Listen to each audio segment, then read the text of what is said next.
Oke, haleluya.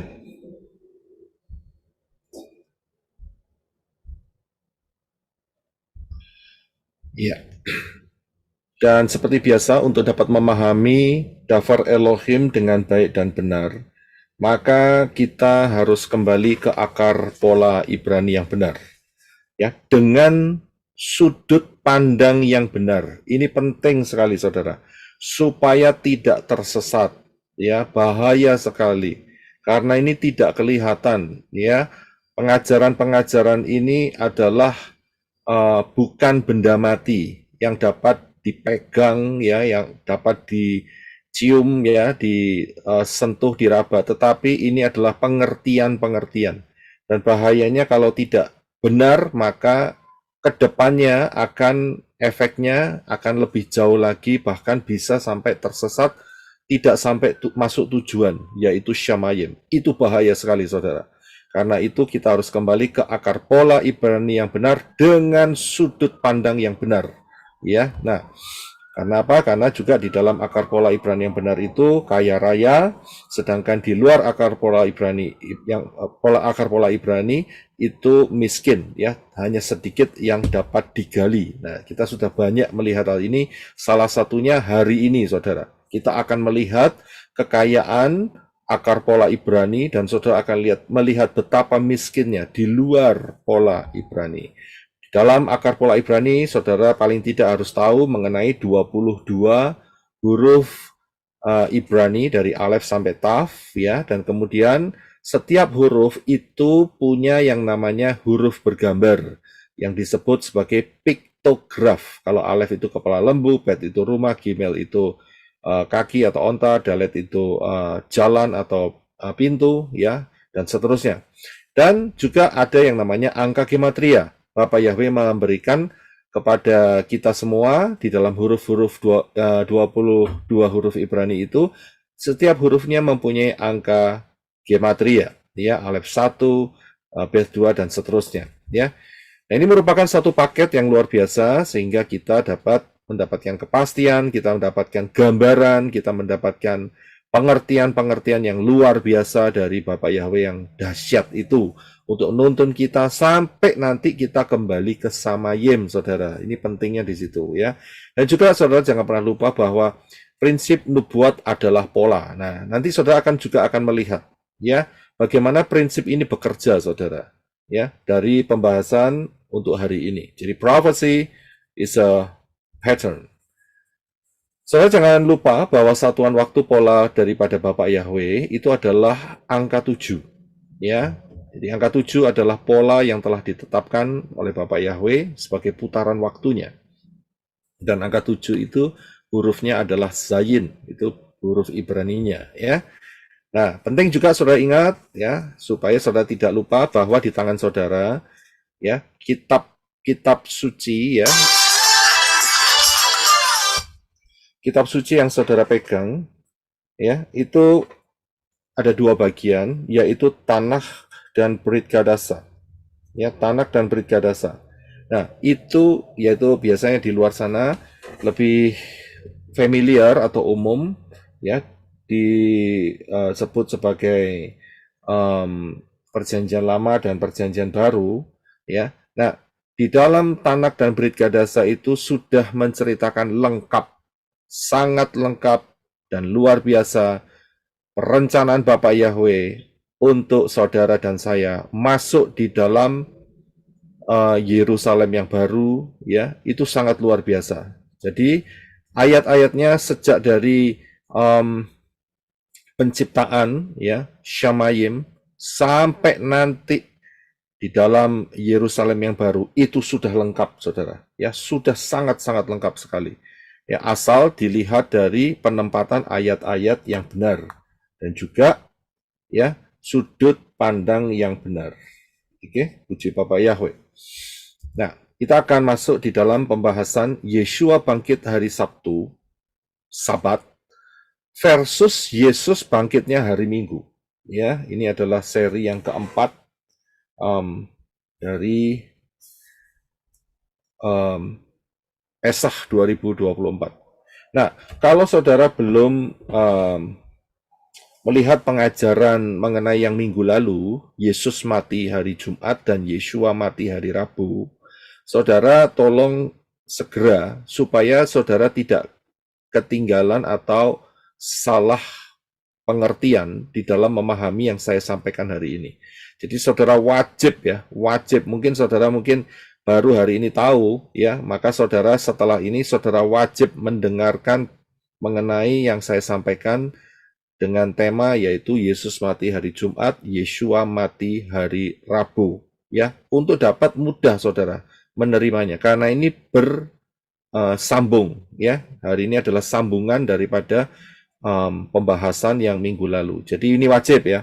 Jadi yang belum dengar tolong dengar ya, pelajari dan setelah itu saudara akan memahami yang saya sampaikan. Nah, sebelumnya kita akan melihat satu ayat terlebih dahulu, yaitu di dalam Markus pasal yang keempat, ayat yang ke-11.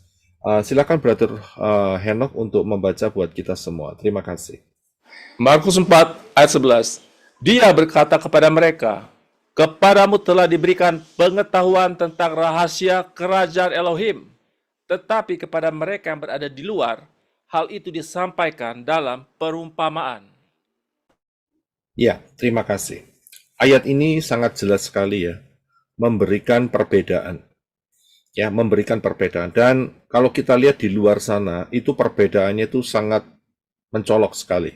Ya, ada sebagian kelompok yang begitu melihat kebenaran Dafar Elohim yang disampaikan di pelayanan menorah ini, mereka dapat memahami, saudara. Ya, mereka bilang, wah ini luar biasa ini, ya dahsyat sekali, ya. Tetapi di kelompok yang lain, mereka ya nggak ngerti-ngerti begitu, ya. Jadi di luar sana ada dua perbedaan yang mencolok ya. Memang ada banyak-banyak perbedaan, ada yang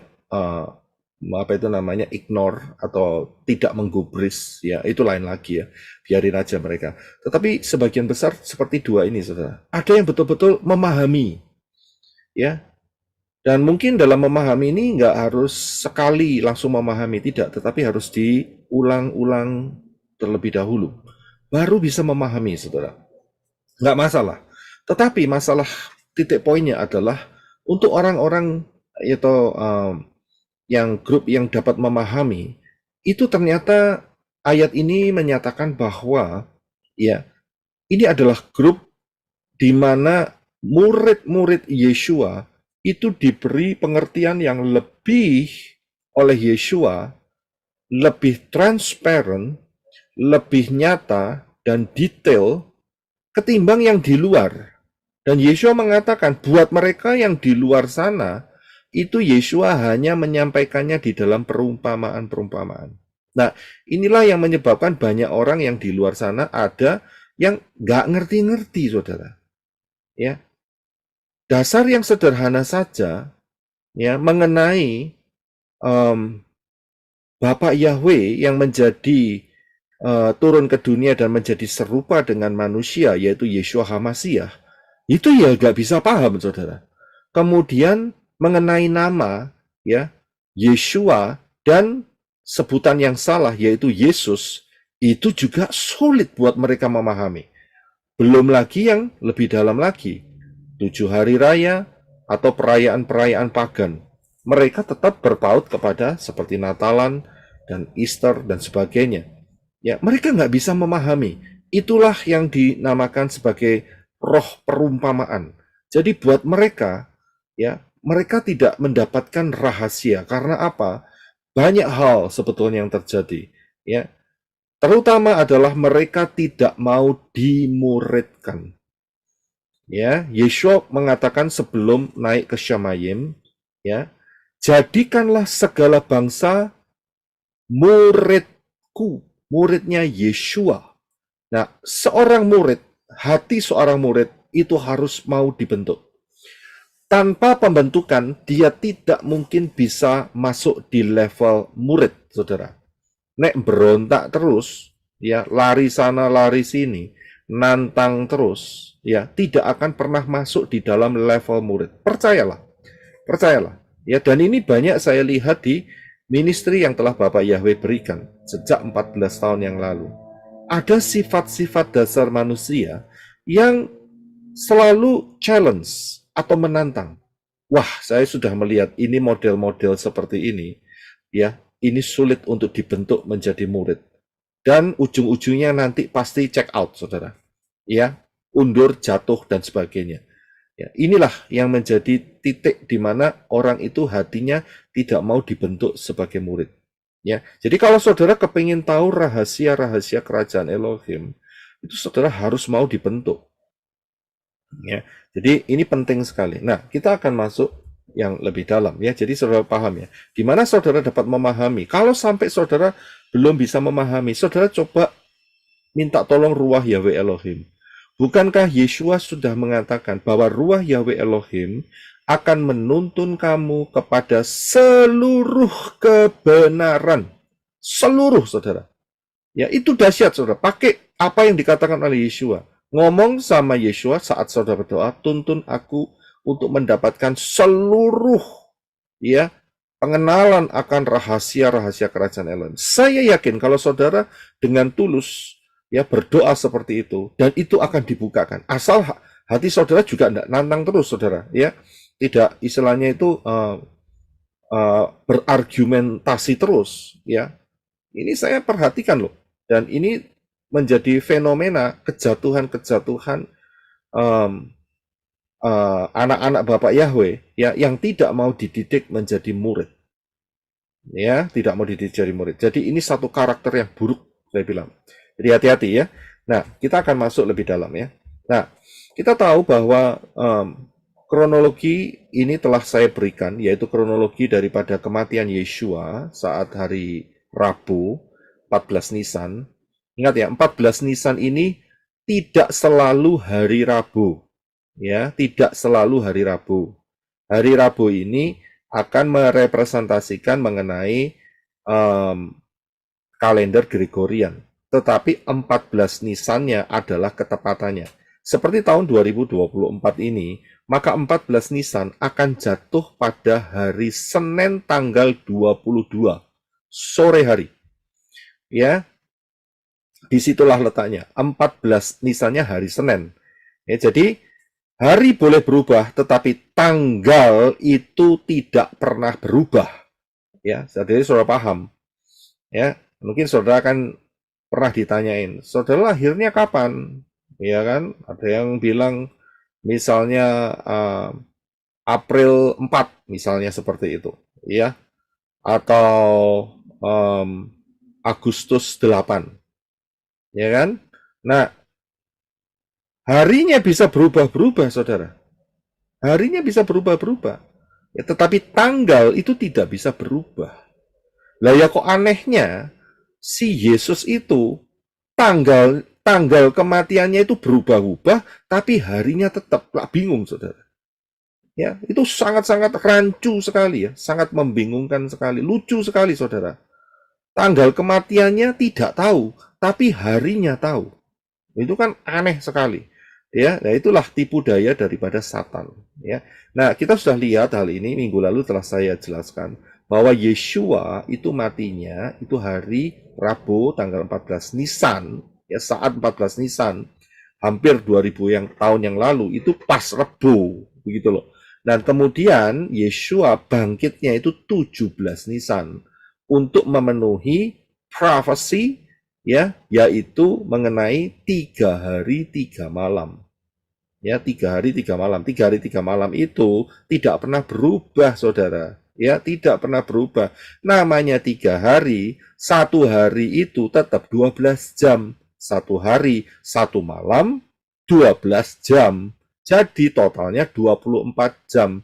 Dan kalau itu dikali 3, akhirnya jadi 72 jam. Tidak pernah berubah. Nggak ada zamannya Yeshua, 1 hari jadi 6 jam. Itu nggak ada, saudara. Ya kan, habis itu 1 malamnya jadi 8 jam, begitu. Mana ada loh perputaran matahari, oh tetep kok. Ya kan, tetep nggak pernah berubah. Ya kan, jadi aneh sekali ya orang-orang sana itu bisa mengartikan ya. Yang di luar sana itu bisa ketipu ya. Bahwa zamannya Yonah itu 1 hari itu mungkin tidak 12 jam. Loh, bagaimana ini ceritanya? Ya kan, lawang kalender itu tetap kok musim-musim itu tetap, nggak berubah, berarti putarannya ya tetap adalah satu hari 12 jam, satu malam 12 jam. Ya, nah berdasarkan ini maka di mana Yeshua HaMashiach yang matinya 14 Nisan dan bangkitnya 17 Nisan dengan waktu yang hampir bersamaan. Matinya 3 sore, maka bangkitnya juga sekitar 3 sore. Karena faktor 72 jam itu harus digenapi. Nah, disinilah kita bisa melihat sebuah prinsip, yaitu prinsip nubuat adalah pola. Ya, prinsip nubuat adalah pola. Nah, kita akan melihat prinsip ini bekerja dengan luar biasa. Dengan menggunakan prinsip ini, kita bisa melihat ke depannya itu bagaimana. Ini dahsyat, saudara. Ini dahsyat, ya. Nah, perhatikan bahwa Yeshua itu matinya hari Rabu ya, 14 Nisan. Dan kemudian bangkitnya itu Sabtu, sekitar jam 3 sore. Ya, ingat ya, matinya sekitar 3 sore, hari Rabu, maka ditambah 72 jam, maka dia, Yeshua, bangkit juga sekitar jam 3 sore, saat Sabat. Nah, Sabat itu adalah hari yang ketujuh. Ya, jadi di sini atmosfernya itu adalah atmosfer angka 7. Dan kita bisa melihat ya di dalam kitab Ibrani, tadi saya sudah di atas saya sudah sebutkan, sudah perkatakan bahwa untuk membongkar rahasia ini, kita harus kembali ke akar pola Ibrani yang benar, yaitu dengan huruf Ibrani dan juga dengan piktograf dan juga dengan angka gematrianya, barulah terbuka. Saya bisa lihat, ini tidak akan pernah terbuka kalau dipakai yang namanya pola Yunani. Nggak akan pernah, saudara. Mereka tetap menolak bahwa Yeshua, mohon maaf, buat mereka Yunani saya harus pakai kata Yesus, bahwa Yesus tidak akan pernah bangkit hari Sabtu. Yang tahu mereka adalah bangkitnya Minggu. Itulah Yesus. Saya bisa lihat, sedangkan kita sedang bicara mengenai Yeshua. Begitu kita ngomong mengenai Yeshua, maka atmosfer aura angka 7 itu banyak sekali kedalaman dan cabang-cabangnya. Ya, yaitu Zayin. Hurufnya adalah Zayin. Ya, dan inilah yang sangat luar biasa. Tidak, sekali lagi saya tegaskan, tidak akan pernah ditemui, ya, tidak akan pernah ditemui, ya, atau di dalam pola Yunani. Di dalam pola Yunani tidak pernah bisa ditemui. Bahkan ada beberapa yang mencoba untuk masuk ke dalam pola Ibrani, tetapi mereka juga gagal. Salah satu contohnya adalah The 7 Days of Adventist. Ya, Advent, ya, Advent hari ke-7, 7 Days Adventist. Ya, kalau saudara coba cari Yeshua matinya kapan, mereka nggak bisa ngomong, mereka nggak bisa kasih penjelasan, mereka stuck. Ya, padahal mereka menolak Easter, tapi mereka tidak bisa masuk sampai ketepatan ini. Nah, hanya melalui pintu pola, ya, kembali kepada pola Ibrani yang benar, maka semua rahasia ini terbuka dengan mudah. Bayangin saudara, terbuka dengan mudah saudara. Ya kan? Tapi orang kan cari sulit saudara. Ini karakter manusia yang buruk. Dikasih mudah, ditolak. Dikasih yang sulit, dipikirin terus. Akhirnya nyasar saudara. Ya kan? Ini mudah sekali. Begitu kembali, saudara kembali ke pola akar Ibrani yang benar, maka semuanya terbuka dengan mudah. Berarti Bapak Yahweh itu tidak mempersulit kita, saudara. Yang bikin masalah adalah manusia mempersulit dirinya sendiri. Ya, saudara paham di situ. Nah, kita kembali. Yeshua bangkit hari Sabat, berarti itu adalah hari yang ke-7. Ingat ya, Sabat adalah hari yang ke-7. Dan di situ kita bisa melihat makna Ibraninya. Angka 7 itu hurufnya Zayin. Ya, Zayin. Dan piktografnya adalah senjata, kapak atau pedang senjata, dan juga berbicara mengenai makanan. Ya, makanan. Nah, kita akan lihat lebih dalam mengenai hal ini. Ya. Perhatikan bahwa Yeshua bangkit hari Syabat. Kalau kita lihat hari Syabat, maka di hari Syabat inilah ada sebuah berkat yang luar biasa. Kita akan baca di dalam Kejadian 2 ayat 2 sampai 3. Silakan Brother Enoch. Kejadian 2 ayat 2. Pada hari ketujuh, Elohim menyelesaikan pekerjaannya, dan pada hari ketujuh dia beristirahat dari seluruh pekerjaan yang telah dia lakukan. 3. Lalu Elohim memberkati hari ketujuh itu dan menguduskannya, karena pada hari itu dia beristirahat dari semua pekerjaan penciptaan yang telah dia lakukan. Iya, terima kasih. So, lihat, kalau saudara perhatikan dari Kejadian pasal yang pertama, perhatikan ya, setiap kali hari pertama, hari kedua, hari ketiga, hari keempat, sampai hari yang kelima dan keenam, akan tertulis, ya, dan Yahweh melihat itu baik, jadilah petang, jadilah pagi, itulah hari pertama. Jadilah petang, jadilah pagi, itulah hari kedua. Dan itu terus sampai hari keenam. Jadilah petang, jadilah pagi, itulah hari yang keenam. Tapi beda dengan hari yang ketujuh. Beda. Tidak ada tertulis, tidak pernah diucapkan, tidak pernah ada yang tertulis begini, ya, jadilah petang, jadilah pagi, itulah hari ketujuh. Coba cari, saudara, nggak akan pernah ketemu, saudara, ya. Nah, itu maknanya apa? Berarti hari ketujuh ini adalah terang. Hari ketujuh terang, ya. Ini luar biasa sekali, ya. Dan di hari ketujuh, di hari yang Syabat, hari ketujuh ini, ada berkat yang luar biasa. Dikatakan, lalu Elohim memberkati hari ketujuh itu dan menguduskannya. Menguduskannya ini maksudnya memisahkannya tidak sama dengan hari-hari yang lain. Itu maksudnya. Ya. Jadi dikuduskan, dipisahkan, tidak akan sama dengan hari pertama, hari kedua, sampai hari keenam. Tidak sama. Hari ketujuh ini sangat-sangat berbeda sekali. Dan special blessing ada di hari yang ketujuh. Ya. Nah, konsep ini dicuri sama setan. Ya, banyak sekali orang yang mencoba untuk tidak mempercayai ini sehingga mereka kehilangan berkat supranatural. Dulu saya nggak ngerti, saudara. Lo ngerti ini Sabat itu ya dari Advent, saudara. Karena kan sudah pernah saya saksikan bahwa saya ini ya masuk SMA-nya itu di Advent, begitu loh. Disitulah saya baru tahu Sabat. Disitulah saya baru tahu konsep hari ketujuh. Karena saat saya ada di Pentakosta, ya, itu hari yang ketujuh, itulah Minggu, ya kan? Pertamanya ada penolakan. Tetapi lama-lama, ya kan, saya pikir, nek nolak terus, bahaya, ya kan, puji Bapak Yahweh, saya dilihatkan, luar biasa, ternyata hari Syabat, itu betul hari Sabtu, saudara.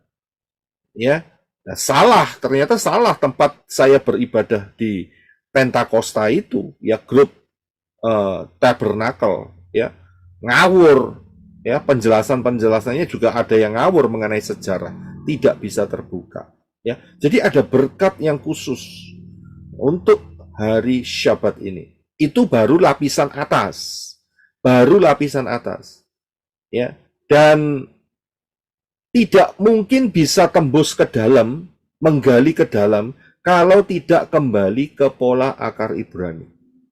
Ya, banyak teman-teman saya yang tetap di Advent ya enggak ngerti-ngerti itu, ya kan? Mengenai pola yang lebih dalam, padahal mereka sudah tahu Sabat. Mereka juga menguduskannya, separate.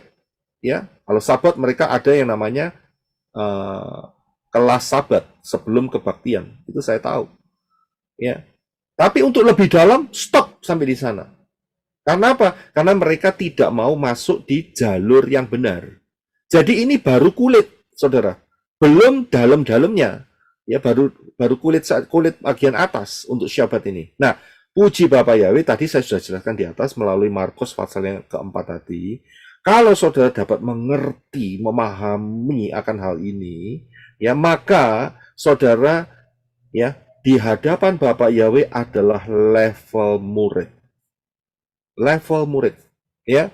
Tapi kalau saudara tidak dapat memahami, ya kan, dan terus berontak terus, ya ngeyel terus, keras hati, tegar tengkuk dan sebagainya, berarti itu sudah kelihatan saudara bukan murid Yeshua. Kalau bukan murid Yeshua, saya harus kasih tahu terlebih dahulu, tidak ada janji rapture. Tidak ada. Karena janji rapture itu hanya untuk murid.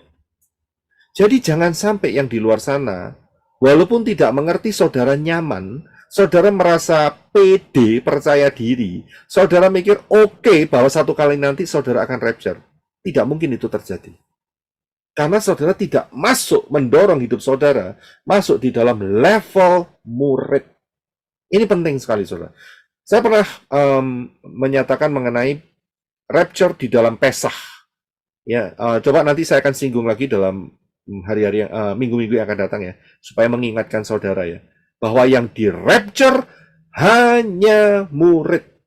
Hanya murid. Karena itu kita bisa melihat, berdasarkan ini kita bisa melihat yang di rapture itu memang sangat sedikit, saudara. Sangat sedikit. Ya. Karena yang jadi murid itu dibanding dengan kalangan ramai yang di luar sana saat Yeshua, itu tidak sebanding. Kecil sekali jumlahnya murid ini. Ya, dari situlah kita bisa memastikan bahwa yang di rapture itu hanya sedikit. Ya, dan bahaya sekali, saudara. Bagi mereka yang sampai sekarang merasa percaya diri, ya, tidak mau dididik di dalam akar pola Ibrani yang benar, tetapi mereka percaya diri dapat rapture. Wah, itu ngimpi, saudara. Ya, itu ngimpi. Itu mimpi yang mengerikan sekali. Mengapa? Saat rapture terjadi, mereka tidak terangkat. Tidak terangkat. Sudah dipastikan, Yesus sudah memberikan kode-kodenya. Nanti kita akan belajar ya ke depannya ya. Oke, saya akan teruskan di sini. Ya. Nah, kalau Yeshua bangkit hari Syabat, maka yang pertama kita akan mengingat ya mengenai apa kalau Syabat itu? Tidak lain adalah perayaan Sukot. Ya.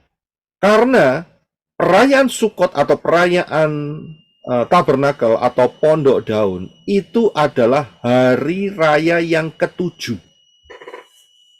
Dari seluruh hari raya yang ada, hari raya yang ketujuh itulah Sukot.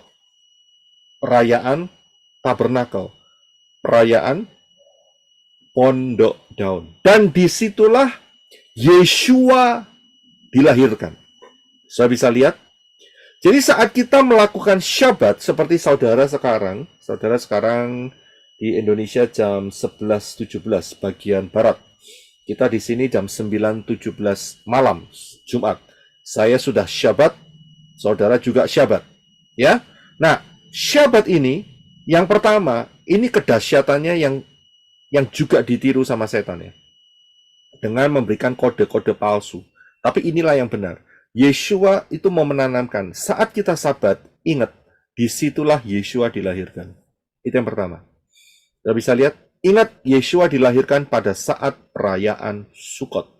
Perayaan Pondok Daun atau Feast of Tabernacles. Ya. Jadi saat kita Syabat, setiap minggunya, kita itu bisa mengingat, hari inilah ternyata Yeshua itu dilahirkan. Sangat luar biasa, bukan? Ini cara kerja yang sangat unik, dahsyat, dan powerful. Ya. Yang kedua, dengan kita melakukan Syabat, maka kita akan diingatkan bahwa ada angka 7 dan piktografnya, ya gambarnya itu adalah senjata. Hurufnya adalah zayin, piktografnya adalah senjata. Ingat ya, ini hanya bisa ditemukan di dalam akar pola Ibrani yang benar. Kita bisa melihat, dari sini aja kita sudah bisa melihat kekayaan yang luar biasa. Dibanding di luar akar pola Ibrani yang benar, miskin, gak ada apa-apanya, gak bisa dijelasin apa-apa, saudara. Gak ada yang bisa jelasin, Yesus itu bangkitnya Sabtu. Gak ada, saudara. Ya, gak ada sama sekali. Coba saudara ketik aja sekarang. Kita kan sudah di dunia internet yang sangat luas. Kapankah Yesus bangkit? Pasti tulisannya Minggu, nggak pernah Sabtu, saudara. Ya kan? Itulah ya kemelaratan daripada pengertian pola Yunani. Tapi kalau saudara lihat pola akar Ibrani yang benar, kita tidak boleh pakai kata Yesus karena kita sudah tahu ya itu bukan nama, ya. Itu kan bukan nama, ya. Yang benar apa? Ya kita harus kembali ke akar pola Ibrani. Namanya Mesias itu adalah Yeshua karena tulisannya Yod, Shin, Waw, Ayin. Ya, harus kembali. Nah, begitu kembali, maka semuanya terbuka dengan mudah. Terbuka dengan mudah. Ya. Nah, saudara hati-hati juga ya. Saat saudara menerima daftar Elohim, mulut saudara harus dijaga. Jangan saudara berkata, ini kok sulit sekali ya, saya tidak pernah bisa menerima hal ini. Nutup saudara. Nutup langsung itu. Ya, jadi saudara walaupun tidak ngerti, untuk sementara ini, mungkin saudara baru pertama kali masuk di pelayanan menorah, saudara jaga mulut. Karena mulut adalah kendali hidup.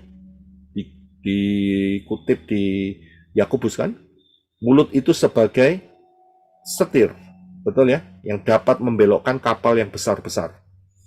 Jadi hati-hati saudara. Ya, saat saudara belum mengerti, saudara jangan memperkatakan sesuatu yang keliru. Kalau seandainya belum mengerti, ya, saudara bisa berdoa kepada Bapa Yahweh dalam Yeshua Mashiach. Aku pasti akan mengerti. Itu caranya begitu. Dan itu, ucapan itu akan menuntun saudara. Saudara akan ngerti, dan saudara akan menjadi murid, dan saudara akan masuk di dalam rapture. Ya, itu pemahaman yang dahsyat. Nah, kembali lagi. Ingat, angka 7, Shabbat yang mengandung angka 7, itu piktografinya adalah senjata. Nah, kalau kita lihat masalah senjata, maka kita akan melihat senjata itu digunakan untuk bertempur. Ya. Nah, disinilah pada saat hari Shabbat, saudara juga bisa mengingat, nanti akan terjadi Harmagedon. Perang Harmagedon. Itu jatuhnya pada angka yang ke-7.000. Ya, jadi auranya angka 7. Perang Armagedon. Kita bisa mengingat. Hari ini kita Syabat. Kita mengingat kelahiran Yeshua HaMashiach. Kedua, kita akan melihat Harmagedon. Ayatnya ada di dalam Wahyu 19 ayat 15-16. Silakan Brother Henok, terima kasih. Wahyu 19 ayat 15. Dari mulutnya keluar sebilah pedang tajam untuk mengalahkan bangsa-bangsa. Dan dia akan menggembalakan mereka dengan tongkat besi. Dia akan memeras anggur dalam kilang anggur murka dan amarah Elohim penguasa semesta. 16. Dia mempunyai sebuah nama yang tertulis pada jubah dan pahanya, Raja segala raja dan Tuhan segala Tuhan. Ya, terima kasih. Saya bisa lihat, jadi pada saat kita melakukan Sabat mingguan, kita juga bisa mengingat nanti Yeshua akan datang menghancurkan setan-setan dan Satan dan juga anti Hamasiah dan nabi-nabi palsunya dan semua orang-orang yang menerima tanda 666, ya, yaitu pada perang Harmagedon. Disitulah saudara bisa mengingat, nanti aku turun bersama-sama dengan Yeshua HaMashiach. Dahsyat ya, luar biasa saudara. Cuman satu hari saudara, Sabat itu bisa ya membangun konsep dalam pikiran kita akan ada terjadi satu perang, yaitu perang Armagedon, dan kita akan ikut serta karena kita sudah di rapture terlebih dahulu. Ya, luar biasa kan? Inilah yang saya sebut tadi sebagai prophecy is a pattern. Ya, prophecy is a pattern. Itulah kekuatannya. Ya, nubuat adalah pola. Ya, jadi kebangkitan Yeshua pada hari Syabat itu sebuah prophecy, saudara. Sebuah kenyataan, ya, itu kenyataan. Tapi di dalamnya juga mengandung nubuat. Yang akan datang itu bagaimana? Gak luar biasa, saudara. Jadi kita bisa jaga-jaga, saudara. Ya, nah kita bisa lihat, ya, di manakah perang Armagedon dalam peta zaman? Ya kita bisa lihat, saudara. Karena sudah bisa lihat, ya, hari ini tahun 2024. sebelah kanan bawah ada tulisan hari ini -2 2024. Nah, kita bisa lihat ya. Kalau di sini hari ini 2024, maka saat ya di awal kerajaan 1000 tahun, maka disitulah Armageddon. Nggak lama lagi, saudara. Ya, nggak lama lagi. Dan ini sebuah fakta yang tak terbantahkan. Luar biasa nggak? Jadi kita bisa ngukur gitu loh. Iya kan? Bisa diukur. Lah saudara aja bangun rumah pakai ukuran kok. Iya kan? Pintunya diukur. Kalau nggak diukur gimana caranya? Nggak jadi, saudara. Nggak pas semuanya. Iya kan? Saudara bikin meja nggak pernah diukur. Abstrak mejanya. Ya kacau balau ceritanya begitu. Ya, jadi tahun 2024 ini, 2024 ini kita bisa mengukur flashback ke belakang, ya, di mana kapan kejatuhan daripada Adam dan Hawa. Udah kelihatan, saudara. Ya, sangat-sangat kelihatan. Jadi kita bisa melihat tidak lama lagi Armageddon, saudara. Tidak lama lagi. Ya, dan itu sangat luar biasa. Nah, kemudian yang berikutnya, bangkit hari Syabat itu mengingatkan akan apa ke depannya? Tidak lain adalah kerajaan damai 1000 tahun. Wah, luar biasa, saudara. Ini berhubungan dengan Sukot, saudara. Ya, Sukot itu adalah gambaran juga, ya, mengenai kerajaan damai 1000 tahun. Ya, itu adalah festival pondok daun. Maknanya di sana. Kita baca di dalam Yesaya 65 ayat 25. Silakan, Brother Enoch. Yesaya 65 ayat 25.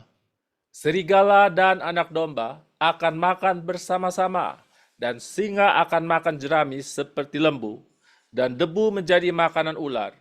Mereka tidak akan melakukan yang jahat ataupun membuat kehancuran di semua gunung kekudusanku, Yahweh berfirman.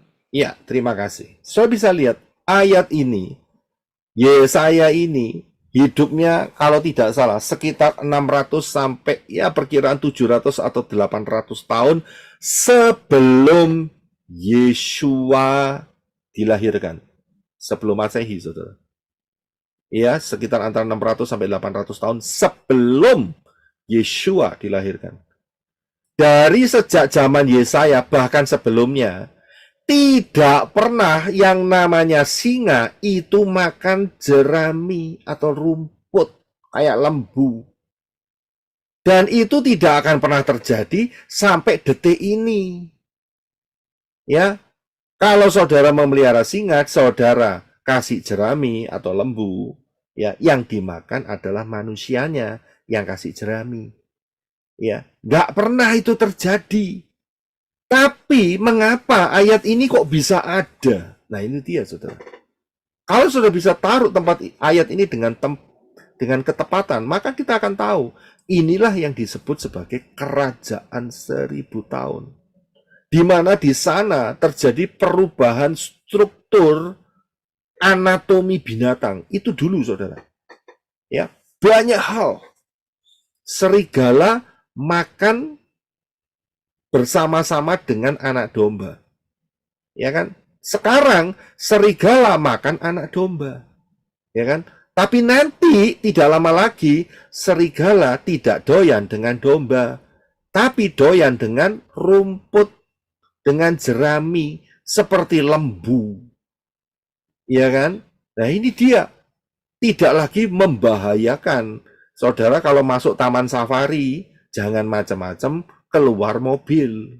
Itu menjadi santapan yang luar biasa. Ya. Jadi, dan itu terbukti, saudara. Beberapa waktu yang lalu, saya melihat sebuah klip. Ya, ada orang pergi taman safari, suami istri bertengkar. Bertengkar, nggak tahu bagaimana. Saya juga aneh juga lihat. Dan itu direkam di CCTV. Dia bertengkar, dia keluar. Nah, pas keluar, itu tempatnya singa. Bubarlah istrinya, diterkam singa. Ya kan?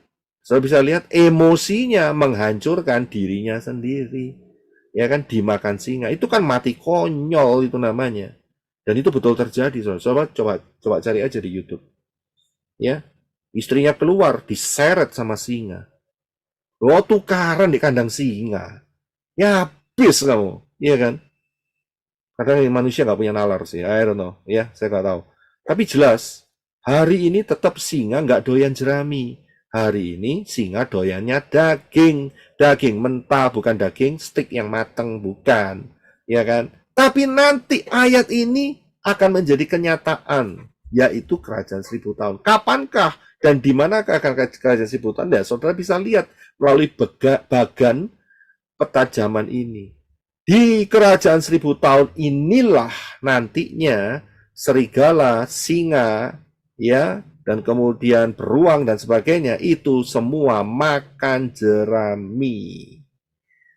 Kita bisa lihat, inilah hari yang ke-7 dari milenia, yaitu 7000. Tahun ke-7000. Inilah Syabat milenia. Hari ini kapan? 2024. Kalau dihitung dari kejatuhan Adam dan Hawa, kita sudah melampaui 6.000 tahun. Pak, saya kok tidak terasa? Iya, nggak terasa lah. Umurmu baru 50 tahun, 70 tahun. Saudara tidak akan pernah terasa. Saudara bisa lihat? Tapi saudara bisa merasa dengan menggunakan tabel peta zaman. Ternyata kita ini sudah, manusia ini sudah menjalani 6.000 tahun. Kurang satu kali nanti. Disinilah kita harus jaga-jaga. Dan waktu ini sudah semakin dekat. Kita sudah tahu ketepatannya di mana. Ya, jadi itulah kerajaan 1000 tahun. Nah, selain daripada kerajaan 1000 tahun, ya, kebangkitan Yeshua pada hari Sabat, ya, itu angka 7, itu juga mempunyai makna, yaitu manusia yang dimahkotai. Ya, angka 7 itu seseorang yang dimahkotai, diberikan mahkota. Nah, siapakah yang diberikan mahkota? Tidak lain adalah Yeshua HaMashiach yang adalah Raja Damai dalam kerajaan 1000 tahun. Kita bisa lihat ayatnya di mana? Kita akan lihat di dalam Wahyu 19 ayat 11 sampai 13. Silakan Brother Enoch. Wahyu 19 ayat 11. Aku melihat Syamaim terbuka. Lihatlah, ada seekor kuda putih, dan dia yang duduk di atasnya disebut setia dan benar. Dia menghakimi dan berperang dalam kebenaran. 12. Matanya seperti nyala api. Di kepalanya ada banyak mahkota. Dia memiliki sebuah nama yang tertulis yang tidak diketahui seorang pun kecuali dia sendiri. 13. Dia mengenakan jubah yang telah dicelup dalam darah, dan namanya disebut Firman Elohim. Ya, terima kasih. Saudara bisa lihat, di kepalanya ada banyak mahkota. Luar biasa kan? Padahal angka 7 huruf Zayin, ya, kita kembali ke akar pola Ibrani yang benar, itu maknanya adalah kepala yang dimahkotai. Huruf-huruf lain tidak. Dari 22 huruf Ibrani hanya satu yang mempunyai makna kepala yang dimahkotai, yaitu huruf Zayin, dan angka gematrianya adalah 7. Ya, jadi sangat dahsyat sekali kan? Ya. Jadi saat kebangkitan Yeshua hari Syabat dan kita juga merayakan Syabat mingguan, kita bisa mengingat satu kali nanti kita akan melihat kasih laki-laki kita, Yeshua HaMashiach, mengenakan banyak mahkota. Saya bisa lihat, dahsyat sekali. Ya. Dan mempelai Yeshua HaMashiach, ya, dikasih mahkota. Ya kan? Lah kalau rajanya kasih mahkota, masa permaisurinya, ya kan, mosok dikasih belangkon? Lah ya tidak, saudara. Ya kan? Mungkin yang di daerah luar Jawa nggak ngerti belangkon. Ya kan? Ya sama, pakai mahkotanya. Ya kan? Ya. Tapi nanti ada bagian-bagian orang yang tidak dimahkotai, yaitu orang-orang yang ketinggalan dan diselamatkan melalui membayar dengan darahnya sendiri. Karena itu jangan sampai ketinggalan.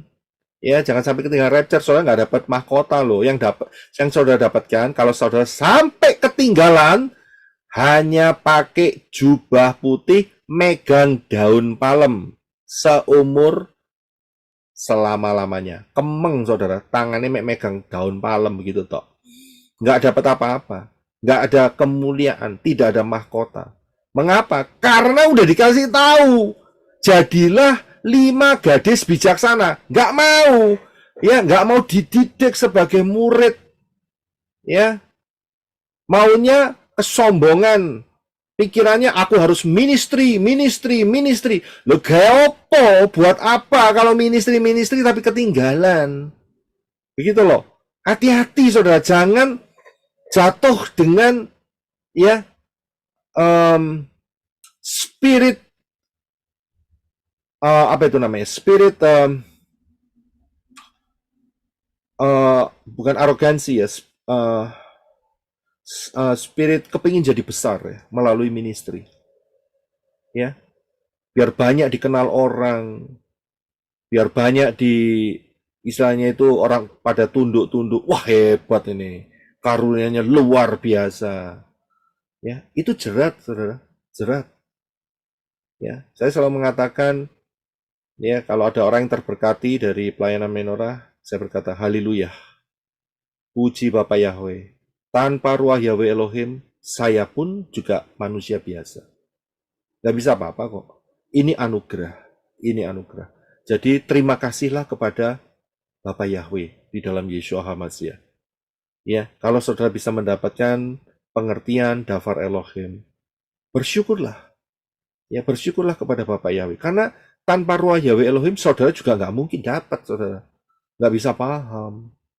Ya, jadi ini penting sekali ya. Ini praktek-praktek yang harus kita lakukan. Bagian kita yaitu bersyukur kalau kita diberi pemahaman, pengenalan, dan kita masuk menjadi murid, dan kemudian kita masuk menjadi 5 gadis yang bijaksana, dan satu kali nanti kita akan dapat mahkota. Ya, dan kalau saya lihat di dalam kitab Wahyu ada 24 tua-tua saat serafim itu menaikkan puji-pujian, mereka melempar semua mahkotanya. Bukan melempar itu berarti mereka meremehkan, tidak, tetapi itu sebuah tindakan penghormatan. Yang layak menerima mahkota adalah Yeshua HaMashiach. Kita ini dapat anugerahnya saja. Pahami itu baik-baik. Ini penting sekali. Iya, tapi kita pasti akan dikasih mahkota bagi manusia-manusia Elohim yang masuk dalam rapture. Yang nggak masuk rapture, gundul, plontos. Sudah bisa lihat, nggak dapat apa-apa. Dan itu untuk kekal selama-lamanya. Ya, kekal. Ini masalah kekekalan loh. Jadi saudara jangan macam-macam loh. Ini waktu sudah semakin dekat, saudara nyimpang, saudara undur, saudara jatuh, saudara di bawah tudung yang salah, risikonya terlalu besar. Terlalu besar. Coba pikirkan baik-baik. Ya, minggu lalu saya menyampaikan tudung itu untuk membuat banyak orang tidak tersesat. Itu tujuannya di sana. Tidak ada unsur untuk menjelekkan atau menjatuhkan orang-orang tertentu. Tidak ada. Ya, saya merindukan semua pertobatan. Terjadi pertobatan yang luar biasa. Ya, kalau nggak mau bertobat, itu bukan urusan saya. Saya sudah menyampaikan. Tapi bagi saudara yang nggak ngerti apa-apa, jangan sampai saudara masuk dikelabuhi dengan tudung yang salah. Terjebak saudara. Yeshua sudah mengatakan, orang buta nuntun orang buta, dua-duanya nyemplung sumur yang sama. Hati-hati saudara. Ini penting banget saudara. Yang sangat-sangat penting sekali. Jangan sampai saudara di bawah tudung yang salah. Ya, kenapa? Hubungannya apa? Transfer spirit. Saya kan udah ajarkan minggu lalu. Jadi tudung itu sangat berhubungan dengan transfer spirit. Di mana saudara ditudungi, disitulah akan terjadi transfer spirit. Dan manifestasinya banyak. Kan saya sudah ungkapkan minggu lalu. Manifestasinya itu banyak. Ya, banyak. Dan itu akan menjatuhkan, menjegal daripada anak-anak Bapa Yahweh yang tidak sungguh-sungguh di dalam tudung yang benar. Hati-hati saudara ya, hati-hati. Yang rugi saudara sendiri. Ya, Saudara tidak akan merugikan saya, tidak akan. Yang rugi saudara sendiri. Jadi saudara pikirkan baik-baik ya. Ini langkah-langkah terakhir loh saudara. Ya, kita sudah tahu ya, langkah-langkah terakhir menuju rapture. Jangan sampai salah langkah kepleset saudara. Jatuh bahaya sekali. Ya, sangat bahaya sekali. Ya, jadi dari sini saat kita merayakan Sabat, maka kita bisa memikirkan Yeshua HaMashiach, Sang Kekasih kita, ya, yang akan mengenakan banyak mahkota. Luar biasa. Kemudian, coba perhatikan, ya, mengenai makanan. Perhatikan di sebelah kanan atas, itu ada gambar pedang dan gambar bread, roti, yang mewakili sebagai makanan. Ya, saat kita melakukan Syabat hari ini dan hari-hari Syabat yang akan datang, maka kita juga akan mengingat kerajaan damai yang penuh dengan kelimpahan berkat yang luar biasa. Yesaya 65 ayat 21 sampai 23. Silakan brother. Yesaya 65 ayat 21. Mereka akan membangun rumah-rumah dan tinggal di dalamnya. Mereka akan menanam kebun anggur dan memakan buahnya. 23. Mereka tidak akan membangun sehingga orang lain yang tinggal di dalamnya. Mereka tidak akan menanam sehingga orang lain memakannya. Sebab seperti umur pohon, demikian hari-hari umatku dan orang-orang pilihanku akan menikmati pekerjaan tangan mereka. 24. Mereka tidak akan bekerja keras dengan percuma ataupun menghasilkan kesusahan, karena mereka adalah keturunan yang diberkati Yahweh, dan anak cucunya ada bersama mereka.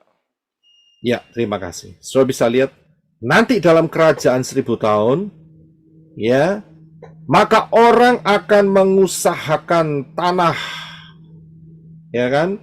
Dan mereka akan memakan hasil tanahnya.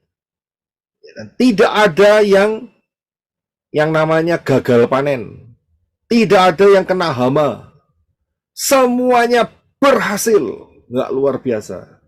Iya kan? Mereka juga membangun rumah tetapi tidak diambil oleh orang lain. So bisa lihat ada kelimpahan yang luar biasa. Dan kalau dilihat dari ayat-ayat ini, maka dalam kerajaan 1000 tahun itu, ya, ternyata betul-betul satu masa yang agraris. Saudara tahu ya, agraris.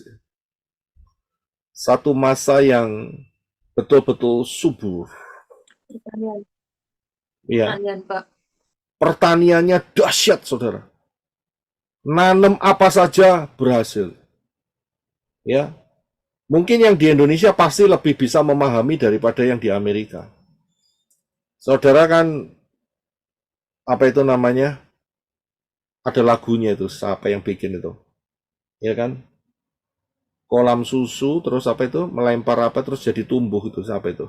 Siapa Kos yang... plus, Pak. Oh ya, Kos Plus. Ya betul kan? Itu salah satu yang ngomong, itu kan menceritakan kesuburan tanah Indonesia. Nah, memang betul, saudara. Nek di Amerika apalagi, ya, di Arizona, ya, buang biji, nggak tumbuh biji, saudara. Ya, kering mati, saudara. Tapi di Indonesia subur. Kerajaan 1000 tahun lebih subur lagi. Siapa di sini kepingin jadi petani? Wah, petani yang sukses. Ada? Ada yang mau jadi petani yang sukses? Nggak mau, Pak. Nggak mau. Tapi ada yang mau loh. Ada yang mau? Silakan angkat tangan. Tunjukkan tangan saudara. Ya, silakan. Nggak apa-apa kalau mau. Ya.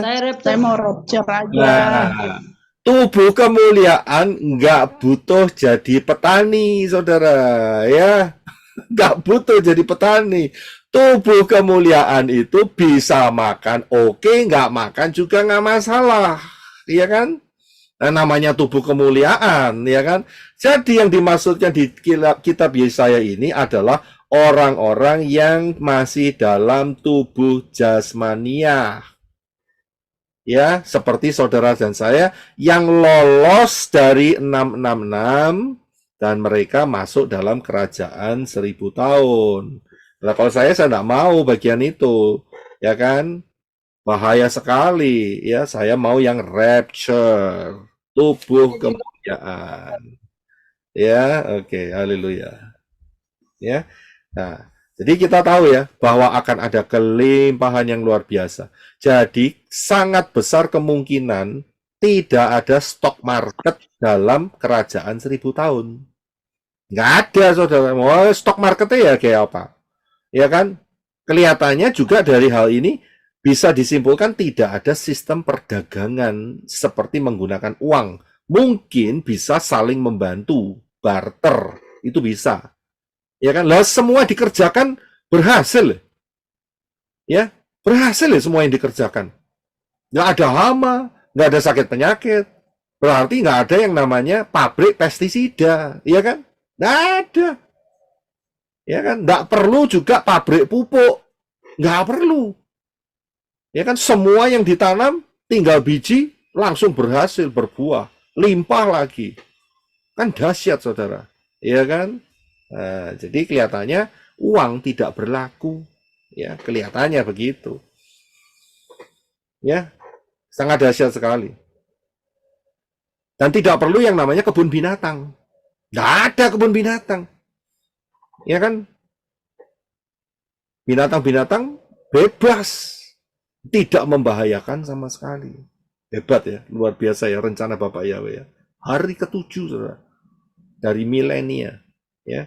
Nah, saya juga sampaikan di dalam kode rahasia 2 hari, pengajaran mengenai hari yang ke-7 ini, saudara bisa melihat pengajaran ini juga untuk memperlengkapi ya pengajaran yang sudah dapatkan sekarang, bahwa ini juga sudah diprofetikan, sudah diprofesikan banyak ayat-ayatnya, ya, yaitu sebagai contoh di mana Yosua membawa umat Israel masuk tanah Kanaan dan kemudian dia harus dikasih jarak yaitu 2000 hasta. Ya, saya bisa lihat di kitab Yosua yang juga merepresentasikan sejak kematian Yesua ada 2000 tahun. Ya, lah kalau Yesua matinya tahun 30 Masehi, maka ya dipastikan Yesua akan datang ya 2030. Ya, disitulah kedatangan Yesua. Ini bukan rapture ya, kedatangan. Ya, rapture lain lagi. Kemudian dalam Hosea 6 ayat 1 dan 2. Silakan Brother Henok untuk membacanya. Hosea 6 ayat 1.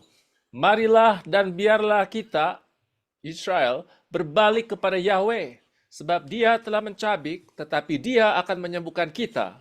Dia telah menghantam, tetapi dia akan membebat kita. 2. Dia akan menghidupkan kita setelah 2 hari.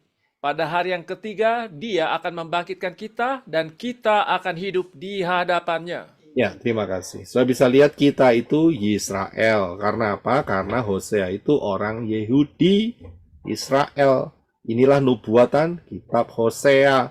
Kalau kita lihat, Hosea ini juga hidupnya sekitar antara 600 sampai 800 tahun sebelum kelahiran Yesua, sebelum Masehi. Tapi prophecy ini, nubuat ini sudah diucapkan.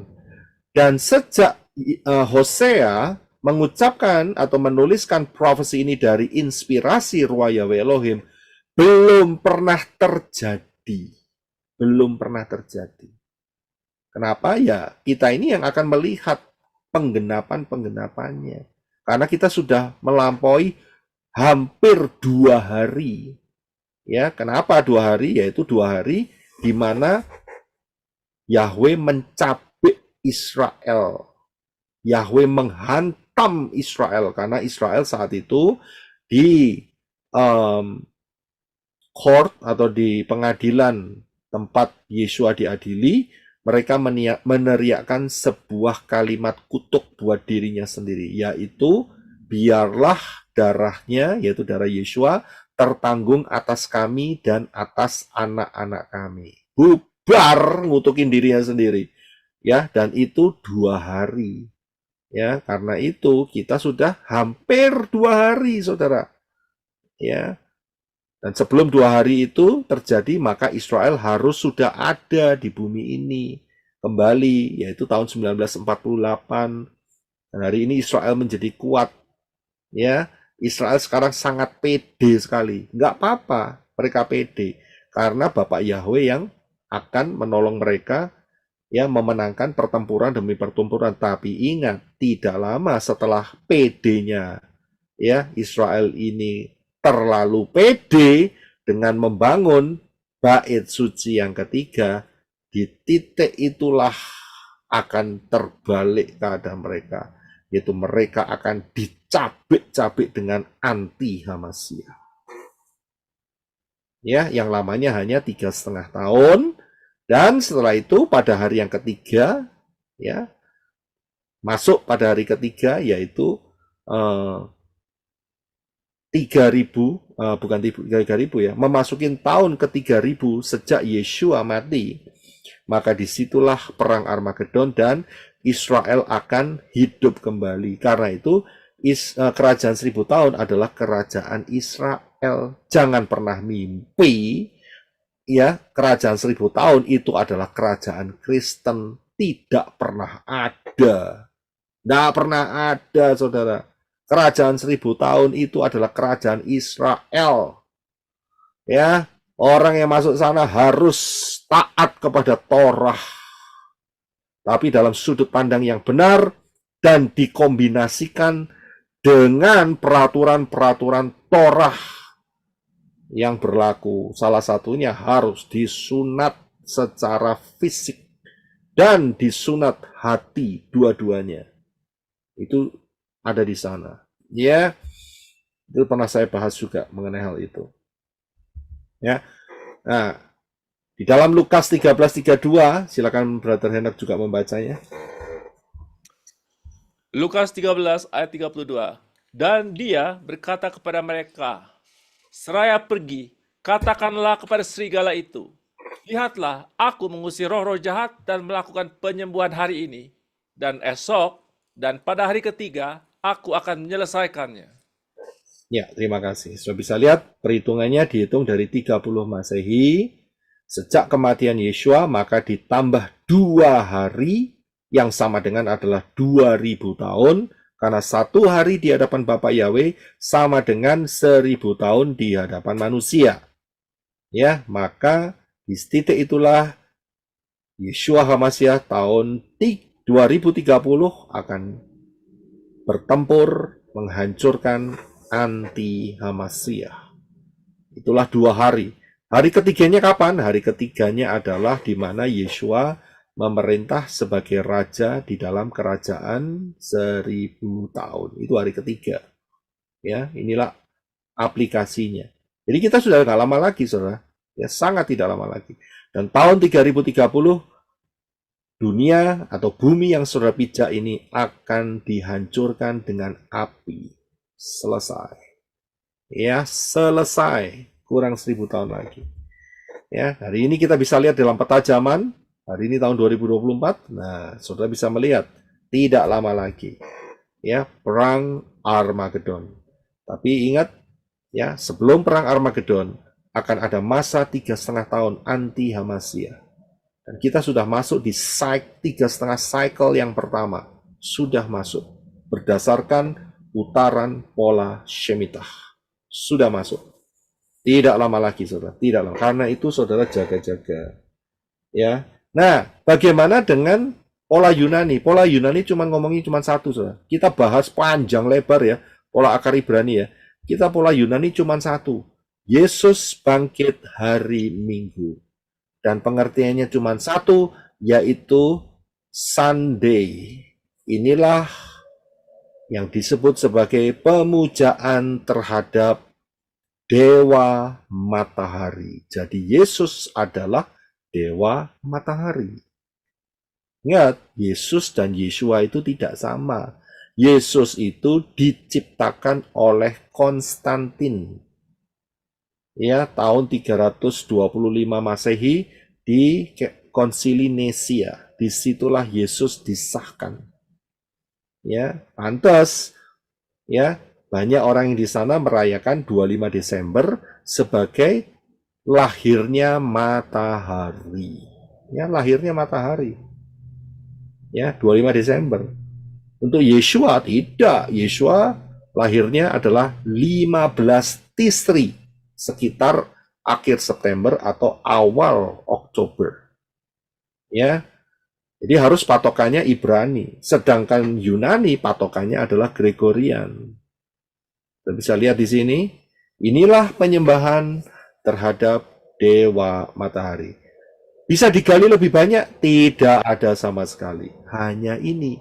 Inilah kemelaratan dari pola ya di luar akar Ibrani dan syarat dengan penyembahan dewa-dewa asing. Bapak Yahweh benci terhadap penyembahan dewa-dewa asing. Karena itu siapapun yang masih merayakan 25 Desember berarti hatinya mendua. Bapak Yahweh tidak suka dengan manusia yang hatinya mendua. Dan jelas, mana mungkin hatinya mendua mau masuk rapture. Jangan ngimpi, gitu loh. Jangan ngimpi. Ya, di sini jelas terlihat Yesus itu Sunday, Ra. Yesus itu Ra. Ya kan? Dewa matahari. Ya, sangat jelas sekali. Nah, saya akan tutup dengan ini. Masa rapture ini sudah semakin dekat, saudara ya. Sudah sangat dekat ya. Kita terus bergulir dan semakin lama semakin dekat ya. Dan kita akan melihat bagaimana strategi setan untuk manusia-manusia Elohim. Ya, strateginya bagaimana? Ini penting sekali supaya untuk menjaga hidup saudara. Ya. Oh, tolong di mute ya. Ini kok bisa lolos ya? Saya lihat di sini nggak ada yang terbuka loh. Ya, pada bisa masuk ya. Ya, oke. Sudah, Pak, sudah. Ya, terima kasih. Ya, strategi setan untuk manusia-manusia Elohim. Kalau setan terhadap orang yang menyembah dewa matahari, dia nggak bingung. Atau dewi bulan, atau dewi kesuburan, Easter, ya, dia nggak bingung. Kenapa? Karena sudah menjadi miliknya. Ya, dan setan itu kejam. Dia mempunyai sifat yaitu suka melihat penyiksaan. Itu doyan banget si setan itu. Nah, setan itu maka karena kalau orang-orang yang seperti yang penyembah dewa matahari, Natalan, kemudian Imlekan, ya, kemudian Paskah, yaitu Easter, ya, dia nggak bingung, saudara, nggak bingung, ya, sudah miliknya. Nah, maka itu siapa yang belum menjadi miliknya, yaitu mentargetkan manusia-manusia Elohim. Dan disinilah saudara sebagai manusia-manusia Elohim itu harus berjaga-jaga. Mengapa? Karena saya sudah sampaikan ini di Wahyu pasal 12 ya. Pengajaran Wahyu 12. Target daripada setan adalah sepertiga bintang yang disyamain. Yaitu bintang-bintang yang banyak. Tapi kitab suci sudah menubuatkan bahwa sepertiga bintang akan berguguran. Anak-anak Bapa Yahweh akan berguguran. Sepertiga. Ya, ini yang harus kita perhatikan. Posisi saudara dan saya sudah sebagai bintang. Tapi jangan pede dulu, karena belum rapture, saudara. Kalau saudara sudah rapture, pede nggak apa-apa, saudara. Nggak ada masalah, nggak akan balik, saudara. Mau sudah rapture kok, gimana balik? Tapi sebelum rapture, saudara jangan pede. Saudara harus berjaga-jaga. Ini penting. Ya. Dan saudara jangan pikir, ekor naga itu serem. Saudara nggak ngerti. Ekor naga ini halus. Dan juga seringkali menggunakan atribut-atribut Yahweh. Itu halus, saudara. Ya, menggunakan nama Yahweh, nama Yeshua HaMashiach. Kelihatannya polanya benar, tapi menyesatkan. Ini bahaya. Sangat-sangat berbahaya. Jelas ini nubuatan, bintang-bintang ini mewakili anak-anak Bapa Yahweh yang akan digugurkan. Nah, pertanyaannya saudara mau termasuk sepertiga bintang apa enggak? Itu aja. Enggak dong. Ora. Enggak. Ya? Mau enggak? Itu. Ya, kalau saudara bertekad tidak mau, saudara hati-hati ya. Hati-hati. Langkah saudara itu jaga baik-baik, saudara. Ya, jaga baik-baik dan terutama telinga saudara juga jangan sampai tertipu. Jangan sampai tertipu. Ya, kita akan baca satu ayat ya.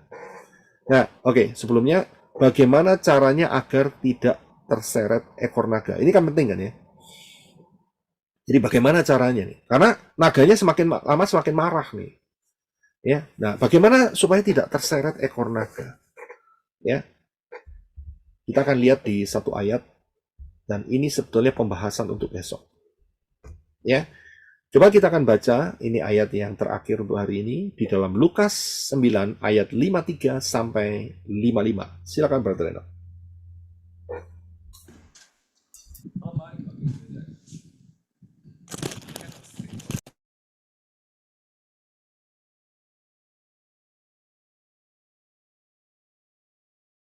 Lukas 9 ayat 53. Tetapi orang-orang Samaria tidak mau menerima dia karena tampak bahwa dia hendak menuju Yerusalem. 54. Melihat hal itu, murid-muridnya yaitu Yakobus dan Yohanes berkata, "Tuhan, apakah engkau mau kami menyuruh api turun dari langit untuk menghancurkan mereka seperti yang dilakukan Elia?" 55. Tetapi dia berpaling dan menegur mereka. Katanya, "Kamu tidak sadar roh apa yang ada padamu?" Iya, terima kasih. Ini perkataan Yeshua saat Yakobus dan Yohanes, ya, karena emosi, ya, dia mengatakan satu kalimat karena mereka diusir dari Samaria, ya, karena begini saudara, ya, Israel zaman Yeshua itu terbagi menjadi 3 wilayah. Bagian utara, ya, itu adalah namanya Galilea. Bagian tengah itu adalah kota-kota Samaria. Dan bagian bawah itu adalah Yudea. Ya, itu pembagiannya. Jadi orang yang dari atas, dari Galilea, kalau mau menuju ke Yerusalem, mereka harus dan pasti lewat Samaria. Dan orang Samaria itu benci sama orang Yahudi, termasuk orang Yahudi benci sama orang Samaria. Orang Samaria ini adalah orang Yahudi yang campur dengan orang Goyim, itu orang Samaria. Campur, kawin campur. Ya, karena mereka saling membenci. Nah, satu kali Yeshua sama grup rombongannya mau ke Yerusalem dari Galilea. Ternyata, ya, saat mau beristirahat, mereka ditolak. Ini beda cerita saat Yeshua bertemu dengan perempuan yang berzinah ya, yang dia punya suami 5 kalau nggak salah ya di situ ya. Ini beda ya. Jadi caranya beda. Di situ Yeshua diterima, tapi di tempat lain di Samaria ini jalur lain kelihatannya Yeshua ditolak. Nah saat itu Yakobus Yohanes tuh ngeceplos, dia ngomong begini, karena dia tahu tentang api yang turun dari langit, dari Syamayim.